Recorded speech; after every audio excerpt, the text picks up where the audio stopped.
दोस्तों, एक बार माता पार्वती भगवान शिव से कहती हैं कि हे स्वामी, आजकल लोगों के घरों में लड़ाई झगड़े क्यों होती हैं, और जिन घरों में झगड़े होते हैं उन घरों में क्या हानि होती है, और जिन घरों में हमेशा लड़ाई झगड़े होते हैं उन्हें क्या करना चाहिए ताकि उनके घरों में सुख शांति बनी रहे और पूरा परिवार मिलजुल कर रहे।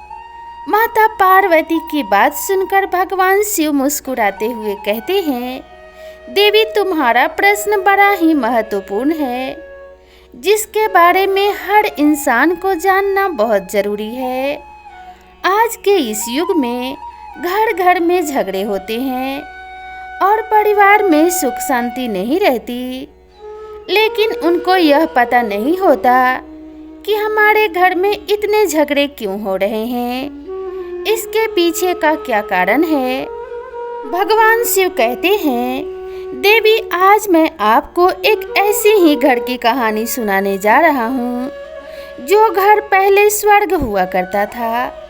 इन्हीं लड़ाई झगड़ों की वजह से वह घर कैसे नरक बन जाता है, और ऐसा क्या हुआ जिससे उस घर में फिर से सुख शांति आ जाती है और समृद्धि का वास हो जाता है, और वह घर फिर से स्वर्ग बन जाता है।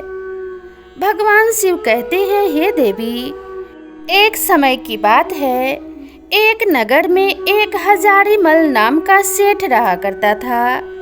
सेठ बहुत ही धनवान था। धन दौलत की सेठ के पास कोई कमी नहीं थी। उसका व्यापार उस राज्य के कोने कोने में फैला हुआ था। सेठ का छोटा सा परिवार, दोनों पति पत्नी बड़े सुखी थे। सेठ बहुत ही दयालु था, गरीबों की मदद करता था। नगर के सभी लोग सेठ का बहुत सम्मान करते थे। कुछ समय बाद सेठ की पत्नी ने एक पुत्र को जन्म दिया। अब सेठ की खुशी का ठिकाना नहीं रहा। सेठ ने पूरे नगर में लड्डू बंटवाए और अपने पुत्र का नाम विजय रखा। वह अपने पुत्र से बहुत प्रेम करता था और उसकी छोटी छोटी सभी ज़रूरतों को पूरा करता था। 2 वर्ष के बाद सेठ को एक और पुत्र की प्राप्ति हुई। दूसरे पुत्र के जन्म पर भी सेठ ने पूरे नगर में लड्डू बंटवाए और उसका नाम मोहन रखा। सेठ अपने दोनों ही पुत्रों से बहुत स्नेह करता था। सेठ ने उन्हें सभी प्रकार की सुख सुविधा दी, उनको बहुत अच्छे तरीके से पढ़ाया लिखाया। सेठ ने दोनों पुत्रों की हर जरूरतों को पूरा किया। विजय और मोहन जो भी मांगते, सेठ जी उन्हें तुरंत ला कर देते। कभी किसी चीज की कमी नहीं रखी। इसी तरह चलते चलते सेठ के दोनों पुत्र जवान हो गए। अब सेठ ने सोचा कि मेरे दोनों बेटे बड़े हो गए हैं, अब यह दोनों मेरे व्यापार को संभाल लेंगे। फिर एक दिन सेठ ने अपने दोनों बेटों को अपने पास बुलाया और कहा, बेटा, अब तुम बड़े हो गए हो, अब तुम्हें ही मेरे इस व्यापार को संभालना होगा और इसे आगे बढ़ाना होगा। कल से ही तुम दोनों रोज मेरे साथ चला करो और व्यापार के बारे में सीखा करो, जिससे तुम कुछ ही दिनों में व्यापार करना सीख जाओगे। अब रोज दोनों लड़के सेठ के साथ जाने लगे और कुछ ही दिनों में व्यापार की ऊंच नीच के बारे में पूरी तरह सीख गए। अब सेठ को किसी बात की कोई चिंता नहीं रही, क्योंकि अब उसने अपना कारोबार अपने दोनों बेटों के हाथों में सौंप दिया था। भगवान शिव कहते हैं, हे देवी, इस प्रकार से सेठ हजारीमल अपने व्यापार को अपने पुत्रों के हाथ में सौंप देते हैं। कुछ दिनों तक सब कुछ अच्छा चलता रहा, लेकिन थोड़े दिनों के बाद दोनों भाइयों में झगड़ा होना शुरू हो गया। विजय कहता कि मैं इतना काम किया करता हूँ, तू कुछ नहीं करता, और मोहन कहता है, आप मुझे ऐसा कैसे बोल सकते हो? इस व्यापार में जितना हक आपका है उतना ही हक मेरा भी है। आप मुझे कुछ नहीं बोल सकते। अब दिन ब दिन उनके झगड़े बढ़ते ही जा रहे थे। दोनों भाई एक दूसरे से घृणा करने लग गए। अब दोनों के झगड़े का आसपास में रहने वाले सभी लोगों को पता चल गया कि इन दोनों भाइयों में बनती नहीं है। एक बार विजय अपने दोस्त के साथ बैठा हुआ था तो उसने बातों ही बातों में कह दिया कि मेरा भाई कुछ भी काम नहीं करता है, सारा कुछ तो मैं ही करता हूँ। यह सुनकर उसके दोस्त ने कहा, देख भाई, काम तो तू कर रहा है और तेरा भाई सीधा बैठा बैठा खा रहा है। वैसे देखा जाए तो तू बड़ा है, तुझे उससे काम करवाना चाहिए और अगर वह काम नहीं करता तो उसे तू व्यापार से निकाल दे। वैसे भी तू बड़ा है और तेरे पिताजी के व्यवसाय पर पहला तेरा ही हक है। विजय को अपने दोस्त की बात अच्छी लगी। वह मन ही मन सोचने लगा कि अब तो मोहन को व्यापार से निकालना ही पड़ेगा। उधर मोहन भी जब अपने दोस्तों से मिलता तो उसने भी दोस्तों से कहना शुरू कर दिया कि बड़े भैया मुझे कुछ भी बोल देते हैं, कुछ तो काम करते हैं नहीं और मुझे हमेशा डांटते ही रहते हैं। मोहन के दोस्त ने कहा, देख भाई, इस व्यापार में जितना हिस्सा उसका है उतना ही तेरा भी है। तेरा भाई तेरा इस्तेमाल कर रहा है, वह खुद तो कुछ करता नहीं, बस तुझसे ही काम करवाता रहता है और खुद आराम से बैठा रहता है। तो अपने भाई से जरा बच के ही रहना, कहीं ऐसा ना हो कि तेरे पिताजी के व्यापार में से तुझे कुछ ना दे और तुझे व्यापार से निकाल दे। अपने दोस्तों की बातें मोहन के मन में भी बैठ गई। जब शाम को दोनों भाई घर पहुँचे तो दोनों एक दूसरे को ऐसे देखने लगे जैसे कि दोनों एक दूसरे के सबसे बड़े दुश्मन हो। उधर सेठ और सेठानी को पता ही नहीं था कि दोनों भाइयों में झगड़ा किस बात का हो रहा है। वह तो यही सोच रहे थे कि कोई छोटी मोटी बात होगी, जैसे बचपन में खेलते समय झगड़ते थे फिर बाद में एक हो जाते थे, उसी तरह अभी कोई छोटी मोटी बात हो गई होगी। लेकिन जैसे जैसे समय बीतता गया उन दोनों भाइयों का झगड़ा आपस में बढ़ता ही चला गया। सेठ और सेठानी को समझ में नहीं आ रहा था कि अब क्या करें। फिर सेठानी ने सेठ से कहा कि हम दोनों का विवाह कर देते हैं, जिससे इनके ऊपर जिम्मेदारी पड़ेगी तो यह अपना बचपना छोड़कर काम में लग जाएंगे। फिर कुछ दिनों के बाद सेठ जी अपने दोनों लड़कों का विवाह करवा देते हैं। लेकिन दोनों भाइयों के झगड़े फिर भी नहीं रुके, उनके झगड़े तो बढ़ते ही जा रहे थे। अब दोनों भाइयों का बस यही बात सताती रहती कि व्यापार उसके हाथों से ना निकल जाए। वह दोनों एक दूसरे की अपने दोस्तों के साथ चुगली करते रहते। विजय कहता, मेरा भाई सामान में मिलावट करता है, उससे सामान मत खरीदना। उधर मोहन भी अपने दोस्तों से कहता कि मेरा बड़ा भाई सामान में मिलावट करता है, उससे सामान मत खरीदना, जिससे लोगों को लगा कि यह दोनों भाई ही सामान में मिलावट करते हैं। इस प्रकार दोनों एक दूसरे के ही दुश्मन बन गए। घर पर घर के काम को लेकर उन दोनों की पत्नियां भी आपस में झगड़ती रहती और एक कहती कि मेरा पति इतना कमाता है तो मैं काम क्यों करूं, तो दूसरी भी यही कहती कि मेरा पति भी तो इतना ही कमाता है तो मैं भी काम क्यों करूं। वह दोनों दिन भर छोटी छोटी बातों पर झगड़ा किया करती थी। सेठ ने यह भी देखकर सोचा कि यह मेरे घर का क्या हाल हो गया है। एक समय था जब मेरा घर स्वर्ग था। मैं खुशी से अपने परिवार के साथ रहता था। हमारे जीवन में किसी प्रकार का कोई दुख था ही नहीं, पर यह तो छोटी मोटी बातों पर ही झगड़ा शुरू कर देते हैं। यह सब सोचकर सेठ दुखी रहने लगा।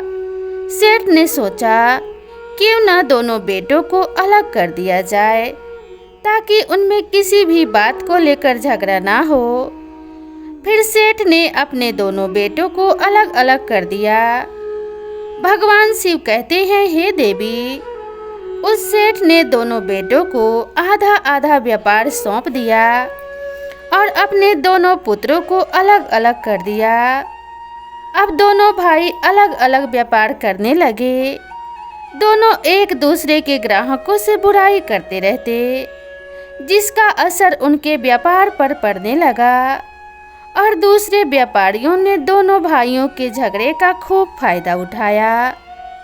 दूसरे व्यापारी उन दोनों भाइयों को भरते रहते, तुम ऐसा करो, अपने व्यापार को जमाने के लिए तुम कम कीमत पर सामान बेचो, ताकि लोग तुमसे प्रभावित होंगे और तुमसे ही सामान खरीदेंगे, जिससे तुम्हारे भाई का व्यापार चौपट हो जाएगा और तुम माला माल हो जाओगे।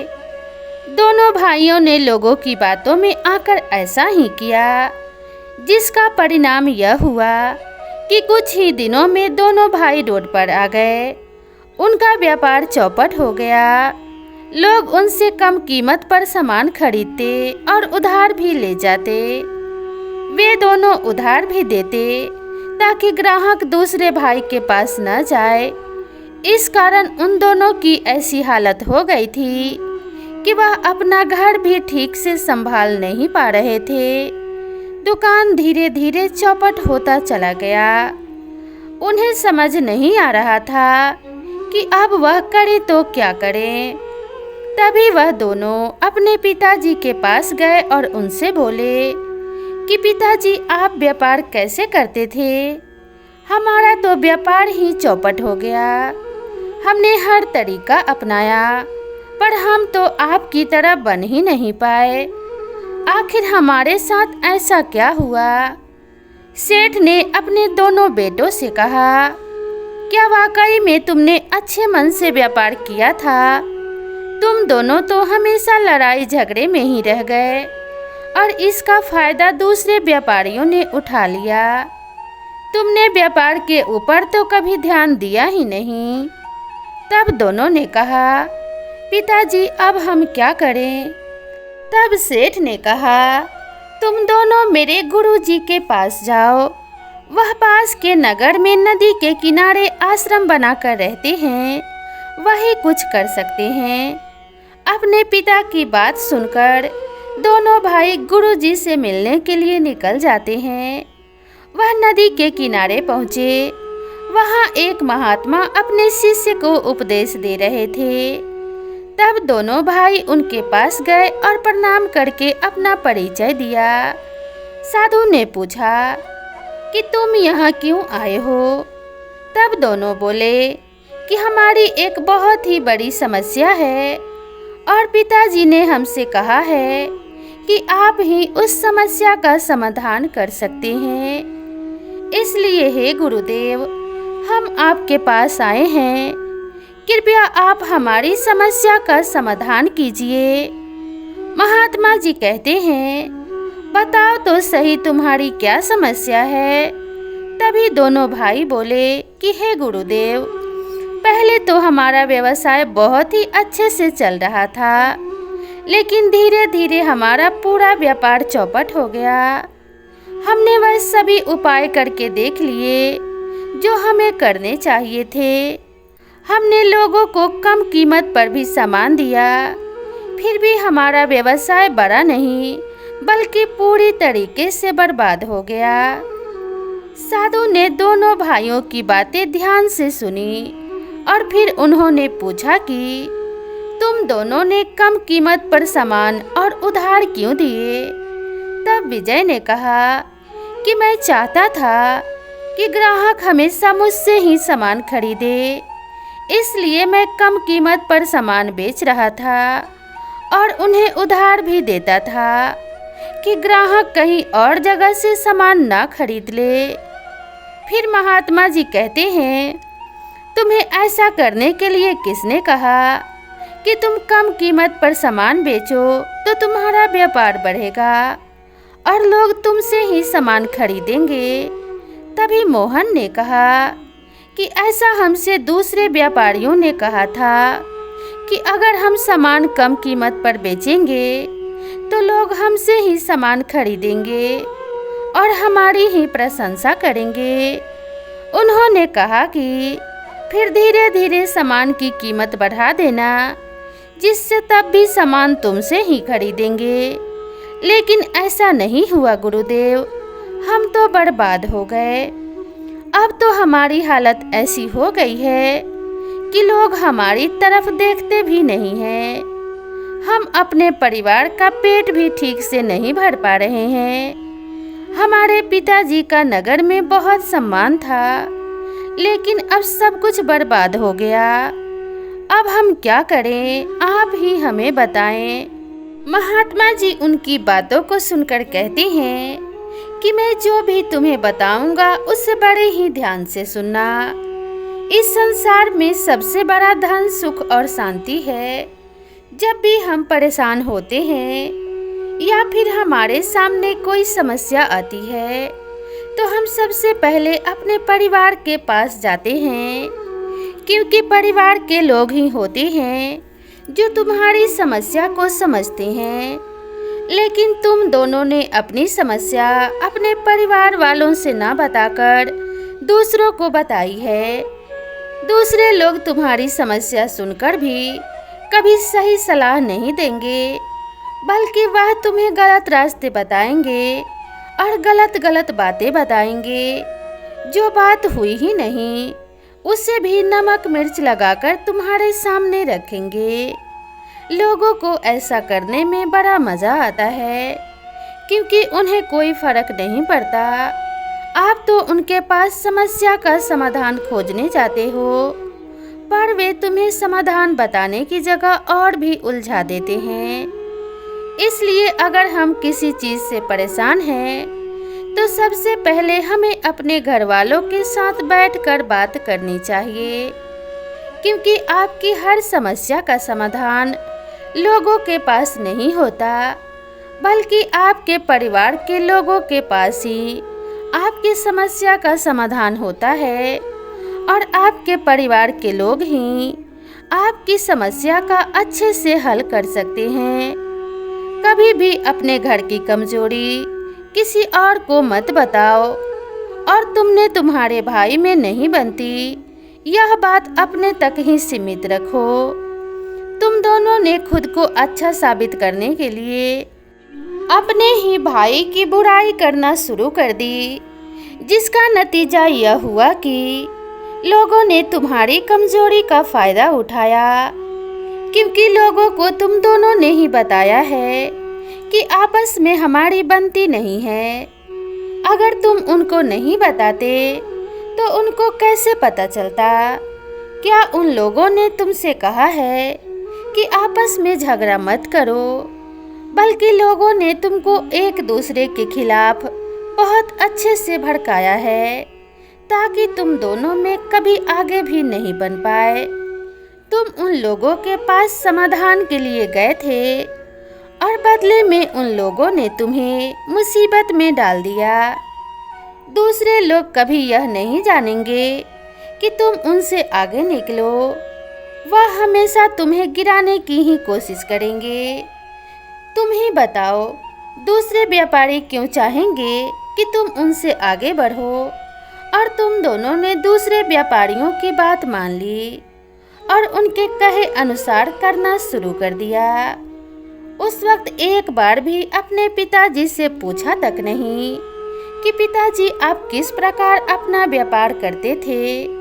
तुम्हारे पिताजी भी तो धनवान सेठ थे, तुमने कभी उनसे सलाह ली क्या?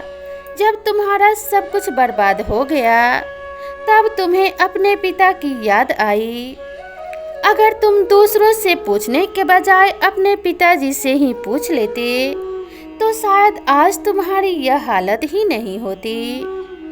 जब लोगों को तुम बातें बताओगे कि मेरे भाई ने मेरे साथ यह किया, मेरे पिताजी ने ऐसा किया, ऐसा करने से तुम्हारा ही नुकसान होगा, तुम लोगों के बीच तनाव बढ़ेगा, तो लोग इसका फायदा उठाएंगे और तुम्हारे बीच आग लगाने की कोशिश करेंगे। उस पर आग में उनका कुछ भी नहीं बिगड़ेगा, बल्कि तुम्हारा कुछ भी नहीं बचेगा, क्योंकि दूसरों के घर में जब आग लगती है तो अड़ोसी पड़ोसी भी हाथ सेंकने आ जाते हैं, क्योंकि उसमें उनका कुछ भी जल रहा नहीं होता है। लोगों ने तुम्हें एक दूसरे के खिलाफ और भी ज़्यादा भड़काया है, जिससे उनका तो कुछ भी नहीं बिगड़ा, लेकिन उनकी लगाई आग से तुम दोनों ही बर्बाद हो गए। इसलिए कभी भी अपने घर की बुराई किसी और के सामने मत करो। अगर तुम्हें अपने भाई से किसी बात को लेकर समस्या है तो तुम उसे आपस में ही बैठकर सुलझा सकते हो, उसका कोई ना कोई हल अवश्य निकाल सकते हो। अगर तुम दोनों भाई मिलजुल कर व्यापार करते तो अपने पिता से भी बड़े व्यापारी बनते। तुम्हारे पिताजी तो अकेले थे, मगर तुम दोनों मिलकर अपनी मेहनत से अपने व्यापार को बुलंदियों तक पहुंचा सकते थे। लेकिन तुम दोनों ने तो एक दूसरे की बुराई करने में ही सारा समय बर्बाद कर दिया। अगर तुम्हारे ऊपर कोई भी मुसीबत आएगी तो सबसे पहले तुम्हारा परिवार ही तुम्हारा साथ देगा। बाकी लोग तो तुम्हें उस मुसीबत से लड़ने के लिए छोड़ जाएंगे। परिवार में सुख शांति तभी बनी रहती है जब हम एक दूसरे को समझते हैं और परिवार के लोगों का सम्मान करते हैं। जब हम उनकी भावनाओं को समझेंगे तब तुम दोनों भी अपने परिवार के साथ अपनी ईमानदारी से अपने व्यापार को फिर से खड़ा कर सकते हो। बस ये मेरी बातें हमेशा याद रखना। उसके बाद दोनों भाई गुरुदेव को प्रणाम करके एक दूसरे के गले लग जाते हैं और यह वादा करते हैं कि अब वह मिलजुल कर रहेंगे और साथ में ही अपना व्यवसाय खड़ा करेंगे।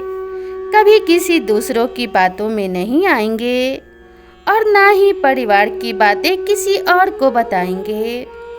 भगवान शिव कहते हैं, हे देवी, इस प्रकार दोनों भाई फिर से मिलजुल कर रहने लगे और उनका व्यापार फिर से ऊंचाइयों पर जाने लगा।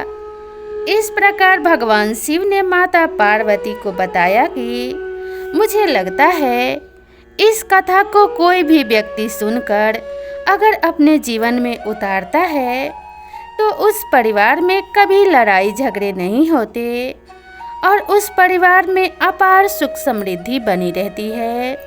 और जिस घर में लड़ाई झगड़े नहीं होते वहाँ माता लक्ष्मी स्वयं निवास करती हैं, जिसके कारण उन्हें धन संपत्ति की कभी कोई कमी नहीं होती।